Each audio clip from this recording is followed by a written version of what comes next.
নেতার প্রতি এই ভালোবাসাই যেন নিরাপত্তায় সব থেকে বড় সংখ্যা, এবং তারেক রহমানকে যেভাবে ভালোবাসা দিচ্ছে তার নেতাকর্মীরা, সেটি আসলে ইতিহাসে বিরল।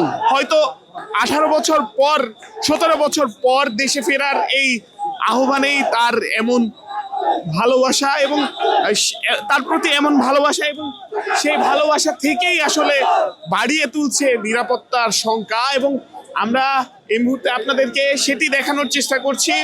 ওসমান হাদির কবর জিয়ারত করে বিদায় নিচ্ছেন বিএনপি ভারপ্রাপ্ত চেয়ারম্যান তারেক রহমান। তবে তার বিদায়ের যে গাড়িবহর, সেই গাড়িবহর ঘিরেই এগিয়ে যাচ্ছে নেতাকর্মী সহ বিভিন্ন সাংবাদিক এবং আইন শৃঙ্খলা রক্ষাকারী বাহিনী। মূলত আইন শৃঙ্খলা রক্ষাকারী বাহিনী তার নিরাপত্তার জনিত কারণে তাকে ঘিরে রেখেছে।